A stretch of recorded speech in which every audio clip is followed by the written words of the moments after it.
বন্ধুরা, নিরামিষ দিনে সম্পূর্ণ নিরামিষ এই রেসিপিটা আপনারা একবার খেয়ে দেখবেন।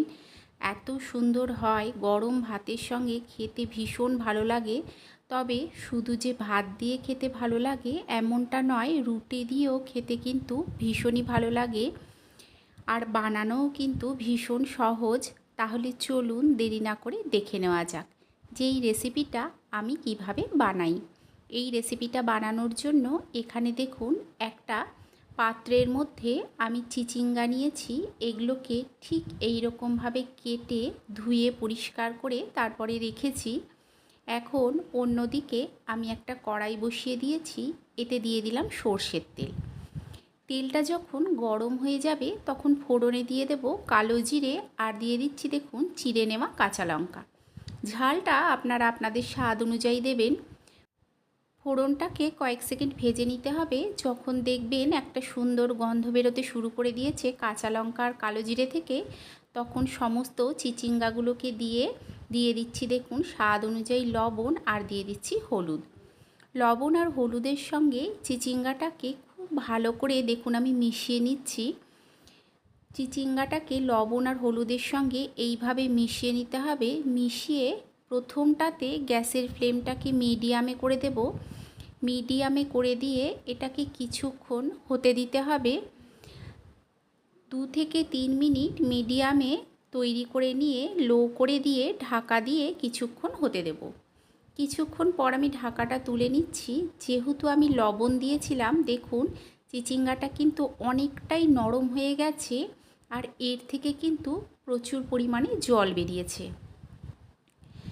আজকের এই রেসিপিটা খেতে এতটাই সুন্দর হয়, নিরামিষ দিনে আপনারা একবার এইভাবে বানিয়ে খেয়ে দেখবেন, আর কোনো কিছুর প্রয়োজন হবে না।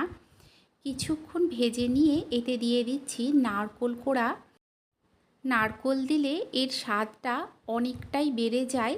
তবে কেউ যদি মনে করেন যে নারকেল নেই, সেক্ষেত্রে নারকেল ছাড়াও কিন্তু আপনারা এটা বানিয়ে নিতে পারবেন।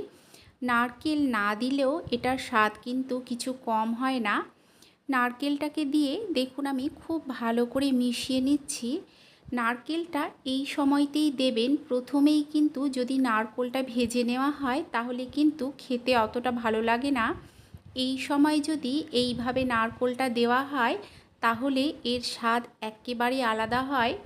গ্যাসের ফ্লেমটাকে লোতে করে ঢাকা দিয়ে আমি আর অল্প কিছুক্ষণ তৈরি করে নিয়েছিলাম। তবে লক্ষ্য রাখবেন গ্যাসের ফ্লেমটা যেন একেবারে হাইতে না হয়। হাইতে হলে কি হবে, অনেক সময় তলা দিয়ে ধরে যায়, আর নারকেলটা তলা দিয়ে ধরে গেলে একটা বাজে গন্ধ চলে আসে, তখন কিন্তু খেতে একেবারেই ভালো লাগে না। যতটা সম্ভব লো টু মিডিয়ামে রেখে এটাকে তৈরি করতে হবে। আর ঠিক এইভাবে এটাকে ছড়িয়ে ছড়িয়ে গ্যাসের ফ্লেমটাকে লোতে করে দেবেন। লোতে করে দিয়ে কিছুক্ষণ হতে দেবেন। দেখবেন এত সুন্দরভাবে ঝরঝরে তৈরি হচ্ছে, আর খেতেও হয় কিন্তু ভীষণ সুন্দর।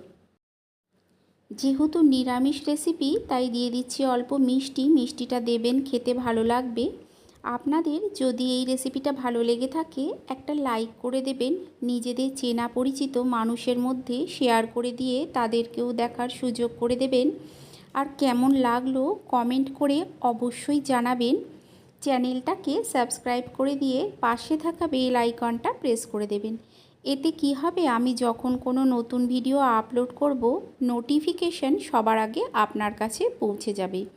গ্যাসের ফ্লেমটাকে যতটা সম্ভব লো টু মিডিয়ামে রেখে দেখুন ঠিক এই রকমভাবে আমি চিচিঙ্গাগুলোকে ছড়িয়ে ছড়িয়ে হতে দিচ্ছি। গ্যাসের ফ্লেম একেবারেই হাইতে করব না। নিরামিষ দিনে এই ধরনের যদি রেসিপি থাকে, গরম ভাতের সঙ্গে কিন্তু আর কোনো কিছুর প্রয়োজন হয় না। তবে শুধু ভাত দিয়ে বলছি কেন, রুটি দিয়েও খেতে কিন্তু ভীষণ ভালো লাগে।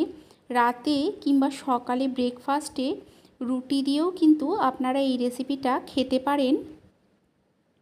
দেখুন কত সুন্দর ঝরঝরে হয়েছে। যদি আপনারা সম্পূর্ণ এই পদ্ধতিতে এটা ভেজে নেন, দেখবেন নারকেলগুলোও পুড়ে যাচ্ছে না, আর এটা তৈরি হচ্ছে ভীষণ ঝরঝরে, খেতেও হয় তেমনি সুন্দর।